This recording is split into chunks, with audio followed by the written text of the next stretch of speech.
Episode 1: The First Ring. They told me the bell tower had been silent for centuries. Its rope was frayed to dust, its bronze throat choked by rust and dust.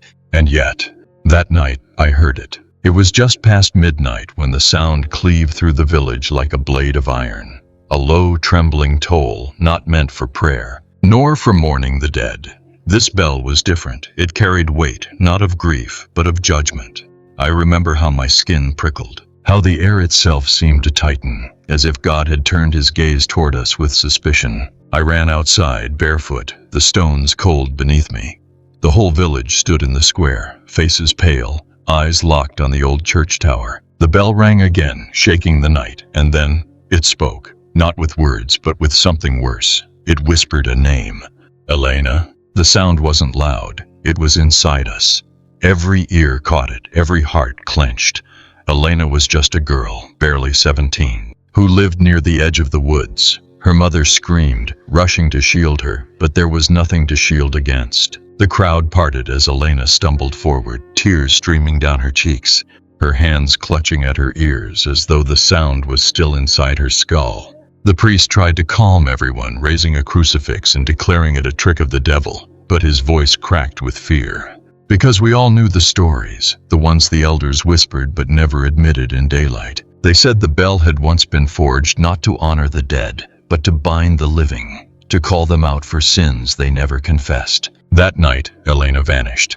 We searched the woods until dawn, lanterns swaying like desperate stars, but there was no trace, no footprints, no torn dress, nothing but silence, and the echo of the bell still trembling in our bones. Some claimed they saw her shadow climb the bell tower before dissolving into the stone. Others swore they heard her voice begging from inside the bronze throat itself, but no one dared climb those stairs to find out, not even the priest. I tried to forget. I tried to tell myself it had been nothing more than madness, a fevered dream of a frightened village. But the truth clung to me like smoke. The bell had rung for Elena, a living soul, and now she was gone. And deep inside I feared something worse, because if the bell could ring once, it could ring again. Episode 2: The Priest Who Denied the Sound. The morning after Elena vanished, Father Gabriel stood at the altar with his hands trembling against the wood. His voice tried to hold authority, but the cracks betrayed him. "There is no curse here," he declared to the congregation. "The bell did not ring. You heard only the echoes of your own fear, but we had all heard it, the toll, the name. And when he said otherwise, when he dismissed what had scorched itself into our bones, the air in that church seemed to grow colder, like the building itself knew he was lying." Father Gabriel had been with us for 20 years. He baptized our children, buried our dead, and lectured us on sin. He was a man of certainty, a man who believed the devil was no match for holy water and Latin scripture. But that night, when the bell rang again, his certainty cracked. It was just past midnight when the sound split the silence once more. The village woke as one body, shuddering, shuffling out into the square. The old tower loomed above us like a watchful sentinel. The bell tolled once, heavy and hollow, and then his name, Gabriel. The priest froze where he stood, his crucifix clutched so tightly his knuckles bled. His lips moved, whispering fragments of psalms, but the sound faltered as though the words were swallowed before they could leave his mouth. He stumbled back, shaking his head, insisting, "It is not real. It is not real." The crowd watched him with wide, terrified eyes. For a moment I thought he might collapse then and there, but he did not fall. He did not vanish like Elena. He simply stood, pale and trembling, his eyes darting to the tower with the look of a hunted man. When morning came, Father Gabriel was still alive, but something inside him was broken. He no longer looked us in the eye. During Mass, he read from the Bible without conviction, as though the words were foreign on his tongue. And worse, his sight began to fail. It was sudden, unnatural. He stumbled over steps he had walked 1,000 times. He no longer saw the chalice until his hand struck it. By the third day, his eyes were a clouded white, blind as stone. People whispered that the bell had taken not his life, but his sight, as punishment for his denial. That the price of refusing truth was to live without light. I wanted to believe it was coincidence, some cruel trick of age. But when I saw him sitting alone in the pews, weeping silently with his empty gaze fixed toward the tower, I knew. The bell had not killed him, not yet. It had marked him, and deep within the village, a dread certainty spread. The next ring would not spare anyone. Episode 3. The Child's Whisper Beneath the Bell. Children are not meant to know fear the way we do. Their world is smaller, softer, until something sharp slices it open. That night, the sharpness came from the bell. It was Mateo, the youngest son of the baker, who first spoke of it. He was only 8, his cheeks still round, his voice still high with innocence. He tugged at my sleeve in the square and whispered, "The bell has a voice inside it, a voice that cries." I thought he was repeating some village rumor, one of those frightening tales children catch on to. But then I saw his face. It wasn't playful, not mischievous.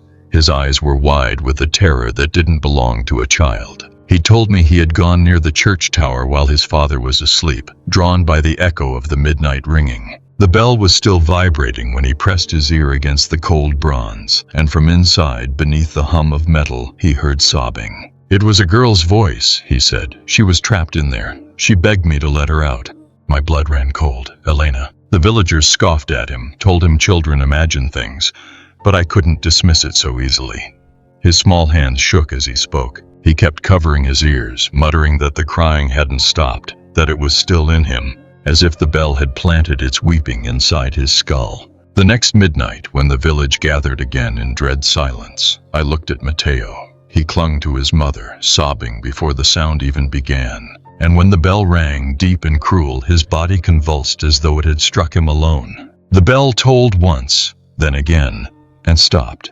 No name was spoken, but the boy screamed. He shrieked that the voice inside was louder now, that it wasn't crying anymore. It was laughing, laughing like something freed. The villagers rushed him away, but the sound of his screams clung to all of us. Father Gabriel, blind and broken, sat hunched in a pew, his lips moving in frantic prayer. But prayer no longer felt like enough. That night I lay awake, my window open to the tower's silhouette. I kept thinking of Elena's shadow, of Mateo's trembling voice, of the sobs inside the bronze throat. And then a thought came to me, one that made my stomach twist. What if the bell did not simply call the living? What if it kept them? Episode 4. The Midnight Procession. I should not have gone outside that night, but curiosity is a cruel master, and fear, even when it claws at your ribs, cannot always chain your feet. The village had grown restless after Mateo's screams. Parents barred their doors. Windows were latched with trembling hands. Yet when midnight neared, I found myself walking toward the square, lantern dimmed, the air thick with the taste of storm, though no clouds hung above. The bell tolled once. Its sound was slower this time, as if savoring the silence that followed. No name was spoken. No child screamed. But then I saw them. Figures. They moved along the edge of the churchyard, cloaked in shadow, though the moon cast its silver plainly across the stones. There were 6 of them at first, gliding in single file, heads bowed, their steps so measured it was almost a dance. Their garments were long and tattered, dragging in the dirt, whispering against the ground like dry leaves. At first I thought it was the villagers, perhaps others who couldn't stay away. But then I noticed something impossible. Each figure passed directly beneath the lanterns we had hung weeks earlier. Yet no light touched them. They remained hollow silhouettes, darker than the night itself. And they were not silent. As they circled the church, low voices rose in unison, a chant, soft, broken, in a language I had never heard. It was not Latin, not any prayer Father Gabriel had ever taught. The syllables scratched at my skull, scraping at memory as though I should have known them but wished I didn't. My knees buckled when I saw their faces, or rather, the absence of them. Where their eyes should have been were voids, sockets filled with a pale glow like dying embers. And one figure, the smallest of them, lifted its head just enough for me to see lips torn and raw, yet smiling. I staggered back, nearly dropping my lantern. The sound of the chant grew louder, though their mouths barely moved. And then the bell struck a second time. The procession halted. Every hooded head turned toward me in perfect unison. My chest froze. I could not breathe. I could not scream. For a heartbeat I thought they would come for me, but instead, they bowed their heads again and vanished into the walls of the church like smoke dissolving into stone. The square was empty. The night was silent. But I swear this, the dirt where they had walked was damp, as though soaked with tears. And from that moment I understood. Elena, Father Gabriel, little Matteo. They were not the only ones claimed by the bell. The bell had its faithful. Episode 5. The Bible that changed its words. It was Father Gabriel who first noticed it, though by then he was already blind. I had come to the church to bring him bread, for the villagers whispered he was too frightened to leave the altar. He sat hunched beneath the crucifix, pale hands trembling over a Bible that had belonged to the church since long before any of us were born. Its cover was cracked, its pages yellowed, the ink fading with age. Yet that night Gabriel's voice shook as he read. "Listen," he whispered, holding the book out toward me. His clouded eyes stared into emptiness, but his fingers traced the words as though they burned him. It isn't the same." I leaned close, and he was right. Where once had been the opening of the Gospel according to John, now sprawled a single line, letters wet and dark, as though freshly written. "Elena." The ink bled across the page like veins, curling, twisting, repeating her name again and again until the parchment was black with it. My stomach turned.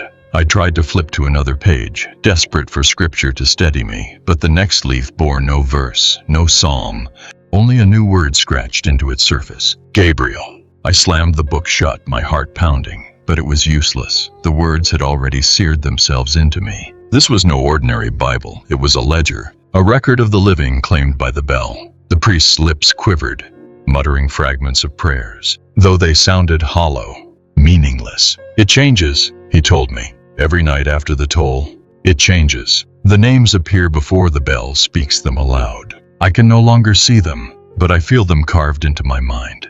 Each stroke is a wound." That midnight I returned, lantern in hand. The villagers gathered in silence, waiting for the inevitable. The bell rang once, deep and merciless. No name fell from its bronze mouth. But when I rushed back to the altar after the crowd dispersed, the Bible lay open on the stand, its pages fluttering though no wind moved inside the church. This time, there was a new word written across the parchment in strokes sharp as knives. "Matteo." The child who had heard the sobbing within the bell. I froze, lantern light quivering. My hands wanted to close the book, to deny what was written. But I knew the truth. The bell would not need to speak his name. It was already written. And words written in that Bible could not be erased. Episode 6. The Grave That Refused to Stay Closed. Elena's mother could not sleep. Each night she wandered the square with a candle, whispering her daughter's name into the dark. Her grief was a wound that bled into us all, until at last the villagers agreed to do the unthinkable. We would open Elena's grave. It was Father Gabriel, blind, trembling, yet unyielding, who insisted. "The earth does not hold her," he said. "The bell does." His words twisted our stomachs, but the truth gnawed worse. Elena had vanished, and the only way to silence the whispers was to see for ourselves. So, beneath a swollen moon, we gathered in the churchyard. Shovels struck earth with dull thuds, each scrape louder than it should have been. No one spoke. Even the owls seemed to have fled. At last, the coffin was unearthed. Its wood was damp and warped, the nails rusted black. With a groan of hinges, the lid was pried open. Inside there was no body. No braid of dark hair, no pale face folded in eternal rest. Only emptiness, and something far worse. A length of rope lay coiled inside, thick and frayed. At first I thought it was nothing but an old tether, forgotten by mistake. But when my fingers brushed it, I knew better. It was the same rope that hung from the bell tower, the one no hand had touched for centuries. And it was cut, split clean down the middle as if torn by something desperate. Beneath the rope, the coffin wood was stained dark, not with rot, not with decay, but with blood, fresh, wet, glistening in the lantern light. The crowd recoiled. Elena's mother collapsed against the earth, wailing, and I could not breathe. Because the smell rising from the coffin was not the stale scent of old soil. It was iron, sharp and metallic, the smell of blood that had not yet dried. Suddenly the church bell groaned above us, though the midnight hour was still far away.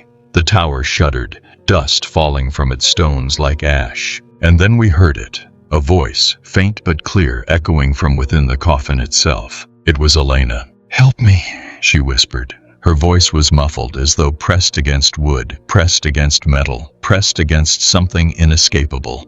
I staggered back, bile rising in my throat, because her plea did not come from beneath the soil.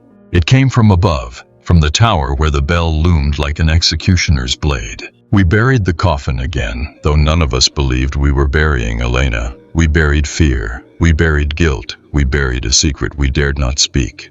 But deep down I knew what the rope meant. Elena was not gone. She had become part of the bell. Episode 7. The Confession at the Bell Tower. The youngest monk of our parish was Brother Samuel, barely 20, pale-faced. His faith was as fragile as the candlelight he carried through the halls. He had always been silent, obedient, a shadow trailing behind Father Gabriel.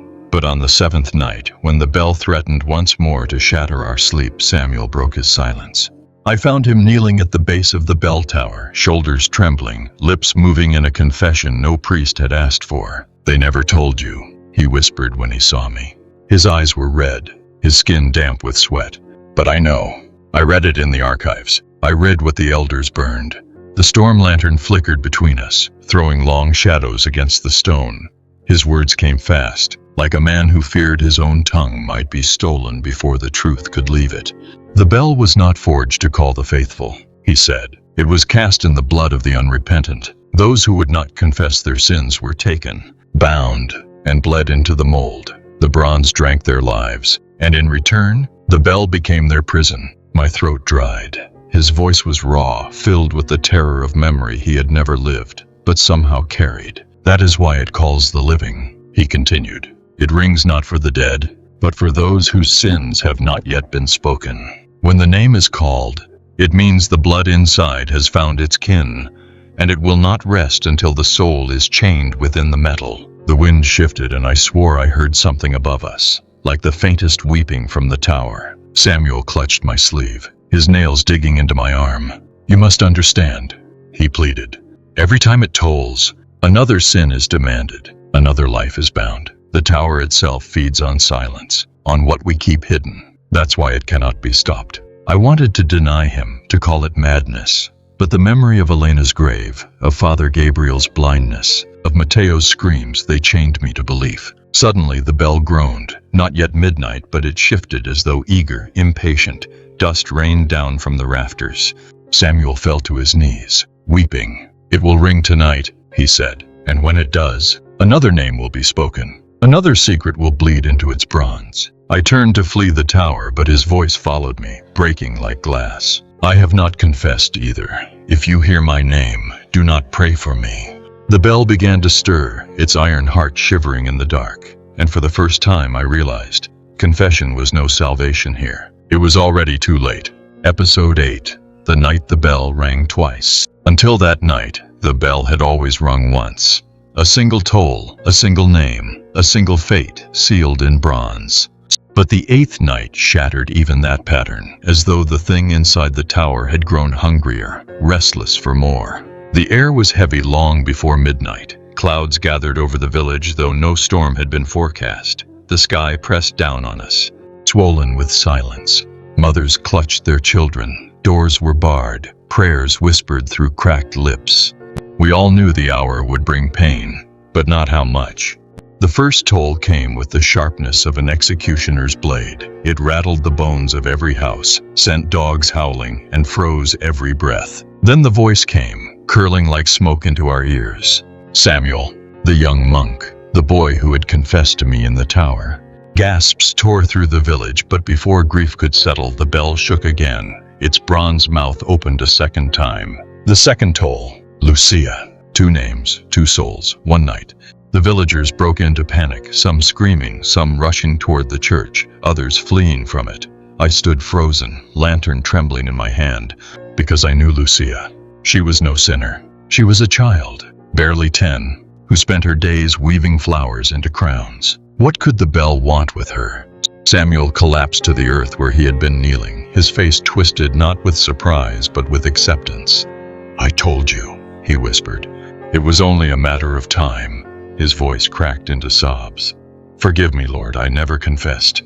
But the words died in his throat, swallowed by the echo of the toll. His body stiffened, his mouth open in a silent cry, and then he was gone. Gone as Elena had gone. No body, no trace, only the mark of absence. But Lucia did not vanish. Her small figure stood trembling in the square, her mother's arms wrapped around her. The child's eyes glowed with something unnatural, reflecting light though no flame touched them. She whispered words none of us understood, syllables jagged and broken, like the chant of the faceless procession I had seen before. When dawn came, Samuel was still missing. Lucia remained, alive, breathing, but changed. She would not speak her mother's name, nor eat the bread offered to her. Instead, she sat silently, her tiny lips curving into a smile too cold for any child to wear. The bell had rung twice, one soul devoured, another spared, but spared was the wrong word. The bell had taken Samuel, and it had given something back through Lucia. Episode 9. The Mirror That Showed the Ringing Hand. There are secrets a church keeps not in scripture, but in its shadows. Father Gabriel once told me, before the blindness took him, that the sacristy held objects too cursed to be destroyed and too dangerous to be touched. I never believed him, until I found the mirror. It stood tall in the priest's chamber, framed in dark wood carved with symbols I did not recognize. At first glance, it was just an old relic, its glass dim with dust. But when the midnight toll came, when the bells shuddered through the village, the mirror revealed what no eye should see. The reflection was not mine. The room around me was the same, the flicker of the candle, the cracked stone walls. But where I should have stood, there was only the bell tower. And in the tower, clear as day, a rope was moving. It swayed, pulled taut, jerked as though gripped by a hand. My breath caught in my throat because in reality, the rope hung untouched, stiff as bone. No one had climbed the stairs. No one had dared. Yet in the mirror, the unseen hand pulled again, and the bell roared alive with sound. The glass trembled with each strike, rippling like water, until I saw it. A hand, pale and slender, tightening on the rope. The skin was gray. Veins blackened, the nails cracked and bloody. And though I could not see the face, I knew who it belonged to. Elena. Her hand was dragging the rope down again and again, feeding the bell's hunger. I stumbled back, nearly knocking over the candle, but the reflection did not release me. The hand paused, the rope still, and then, slowly, it turned. Not the rope, the hand, as if it knew I was watching. Fingers curled outward, beckoning me closer, inviting me to step into the glass. The candle guttered low, the room reeking of iron. And though the bell outside had stopped ringing, the mirror continued to tremble, showing me a tower that pulsed with life, with blood, with something bound inside its bronze throat. I tore a cloth from the bed and threw it over the glass, but the fabric clung to it as though something behind was pulling it inward. Only when I pressed the crucifix against the frame did the trembling finally stop. I have not dared uncover it since, but still, I feel it watching. Even with the mirror shrouded, I sometimes hear the faint creak of rope in my dreams, the hiss of breath behind glass, the promise of Elena's hand waiting for me to take it. And I know this truth, the bell does not ring. Episode 10. The Saint Who Covered Her Ears. The saints in our church had always been silent guardians. Their stone faces stared down at us from alcoves, their marble hands frozen in gestures of blessing or prayer. They were meant to comfort, to remind us of heaven's gaze. But after the 9th tolling, one statue changed. It was the figure of Saint Cecilia, patroness of music and purity. Her likeness had stood in the left transept for as long as anyone remembered, hands folded across her chest, lips parted in eternal hymn.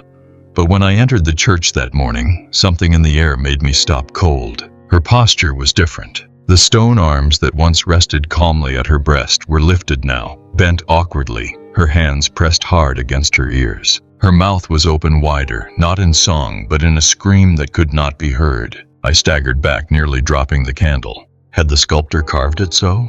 No. I knew every detail of her form from childhood, the gentle curls of her hair, the serene tilt of her gaze. This was not the same saint. This was something defiled. Word spread quickly, and the villagers came to see. Some fell to their knees in awe, others turned away in terror. Father Gabriel, blind but drawn by instinct, reached out and touched the stone.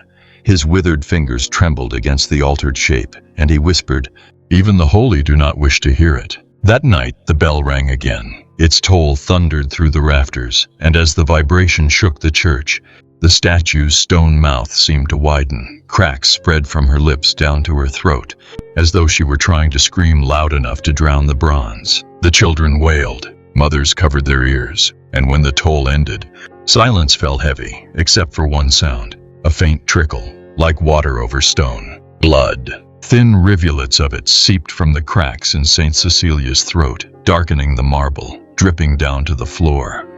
I bent close, gagging at the metallic scent, and realized it was not water at all, but something far more human. From that night forward, no villager dared pray beneath her gaze. Her stone eyes seemed wild now, her body locked in a posture of eternal refusal, as if even heaven itself wished to block out the sound of the bell. And I understood something terrible. If the saints were no longer listening, then God was not either. Episode 11. The Living Funeral. By then, terror had hollowed out the village. We no longer asked if the bell would toll, but who it would claim next. And so, in desperation, a new idea was born, an idea as cruel as it was desperate. If the bell rang only for the living, what if we buried the living before it could? It was Mateo's father who suggested it. The baker's boy had not yet been taken, though his name bled from the cursed Bible's pages. Each night, he wept that the bell whispered in his head. His mother clutched him, but all knew the truth. He would not survive another midnight, unless... So the villagers prepared a funeral, not for the dead, but for Mateo himself. The churchyard filled with mourners, their faces pale and dry of tears, for no one knew how to weep for a child who still breathed. Father Gabriel, blind and trembling, stood at the altar with the crucifix clutched tight, reciting prayers that shook on his tongue. They dressed Mateo in white, placed a rosary in his hands, and lowered him into a coffin lined with lavender and straw. I stood among them, my heart pounding with dread. The boy did not fight. He only stared upward, his eyes wide, as though already seeing the bell tower above. When the lid closed, his muffled whisper slipped through the wood. I can still hear it. At midnight, the bell groaned. We froze in the churchyard, our lanterns flickering against gravestones. The toll came heavy and slow, shaking the earth. But no name was spoken. For the first time, the bell fell silent after its toll, as though confused. The villagers gasped with relief. Some fell to their knees, praising God, believing the ruse had worked. But even as the crowd murmured hope, I felt it. That silence was wrong, not mercy, not deliverance. It was waiting. The coffin began to rattle. The ground beneath it shook. Cries rose from the villagers as a sound clawed its way through the wood. Laughter. Not Mateo's soft, frightened laughter, but something older, crueler, echoing with the hollow clang of bronze. We clawed open the lid, frantic, only to find the coffin empty. Mateo was gone. What remained was rope, frayed and damp, coiled around the rosary like a serpent strangling prayer. The villagers screamed, some collapsing, others running into the night. Father Gabriel sank to his knees, his face turned toward the tower, tears bleeding from his blind eyes.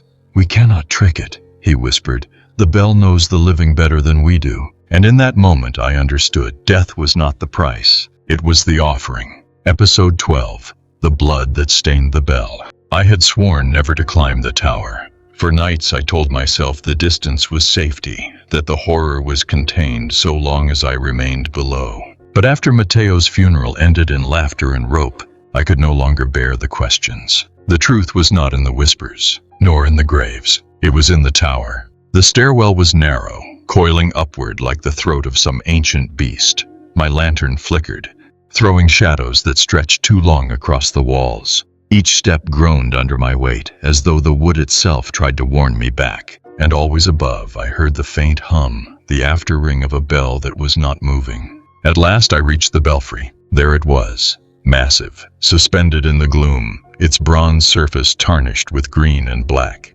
The rope hung limp, innocent, as if it had not dragged souls screaming into silence.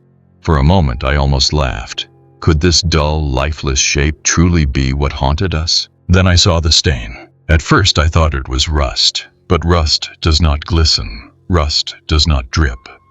Along the rim of the bell, dark streaks traced downward, congealed into rivulets that still gleamed wet in the lantern's glow. I lifted the light closer, and the smell struck me, sharp, metallic, undeniable. Blood. Fresh. It seeped from the bronze as though the bell itself were a wound that never healed. Drops fell slowly, rhythmically, striking the floorboards with soft taps. I knelt, trembling, and touched one. It was warm. My stomach turned as a thought clawed its way into me. Every name it called, every soul it bound, every confession it devoured. This was where they went. The blood was not of sacrifice long past. It was now. It was living. The bell shivered, though no hand touched the rope. The wood beneath me groaned. My lantern flared as though caught in a gust of unseen breath. And then I heard it. Not the toll, not yet, but a voice, deep within the bronze throat, layered and broken, many tongues speaking as one, 1,000 prayers fused into a single, endless moan. Elena, Gabriel, Mateo, Samuel. The names spilled out, each one dripping with despair. I covered my ears, but the sound was not in the air. It was in my skull, vibrating against bone. My vision blurred, my body swayed, and for a moment I felt the rope twitch beside me, eager for my hands. I fled down the stairs, stumbling, nearly breaking my neck on the stone steps. But even as I burst into the square, gasping in the night, I knew I had not escaped, because the bell had tasted me, and soon it would speak my name. Episode 13. The Keeper of the Midnight Rope. I thought the tower was empty that night. I thought only the bell and its hunger waited above. But when I returned, driven not by courage, but by the weight of what I had seen, I found someone there. He stood in the shadows near the coiled rope, a tall, stooped figure in a cloak so ragged it seemed woven from dust itself. At first, I believed he was a trick of the moonlight, but then he spoke, and his voice was older than the stones around us. "You should not be here," he rasped. "The bell knows you now." I froze, lantern shaking in my hand. "Who are you?" I asked, though my lips barely moved. He stepped closer. His face was half hidden, but I saw the ruin of it. Skin marked by burns, eyes sunken deep, a mouth twisted by scars. His hands, however, were steady, gripping the rope like a priest would hold a rosary. "I am the keeper," he said, "the one chosen to hold the rope, to make sure the bell never sleeps." The words scraped against me like knives. You ring it?" He shook his head slowly. "No. The bell rings itself. I only guide. If I let go, if I leave this tower, the silence would be worse than death." His eyes glinted with fevered conviction. "The bell must ring. It was forged to bind sin, and sin never ceases." I stepped back, bile rising in my throat. "It kills us. It takes the living."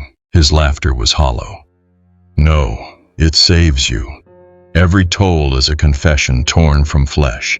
Every name a wound healed in the world.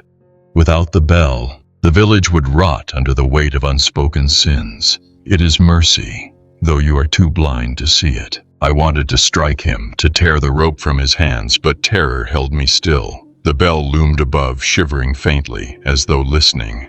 "Leave now," the keeper warned. His voice softened, almost kind. "Pray that it calls another before it calls you.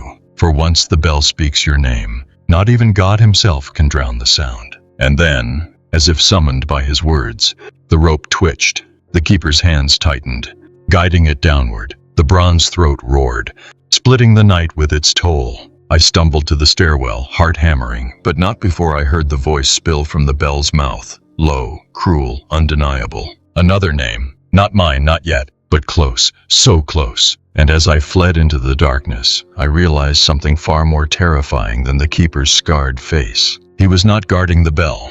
He was guarding us from what would happen if the bell ever stopped. Episode 14. The Last Name Written in Heaven. It was the book that betrayed me. The Bible that once carried gospel had long since become a ledger, a mouth that swallowed holy words and spat out names instead. I had seen it transform for Elena, for Gabriel, for Mateo. But nothing prepared me for the night I found my own name bleeding through its pages. The church was deserted when I entered. The air was sharp with incense, though no candles burned. I moved through the pews like a thief, my lantern barely daring to glow. The altar stood in silence, the Bible waiting atop it, open though no hand had turned its pages. I leaned close and froze. The words were shifting before my eyes. Letters slithered across the parchment, scripture dissolving into black stains. Slowly, painfully. They reshaped into 4 letters I could not deny. My name. Each stroke appeared wet, glistening like ink drawn fresh from a vein. The page pulsed as if alive, and when I touched it, the parchment throbbed under my fingertip like skin. I staggered back, bile rising. Father Gabriel's voice echoed from memory. Every stroke is a wound. My wound had been written. The church seemed to groan around me. The crucifix above the altar tilted in its frame, its wooden Christ lowering his head as though in pity. And then I heard the sound, the faintest hum from the tower, the bell's throat quivering though midnight had not yet struck. It was early. It was impatient. I ran into the square, gasping, the villagers' faces turning toward me as if they already knew. Whispers rippled through the crowd, their eyes wide with horror. Some drew crosses over their chests, others stepped back as though my shadow itself carried contagion. Then the keeper emerged from the tower. His scarred face was a ruin of firelight, his hands still stained by the rope.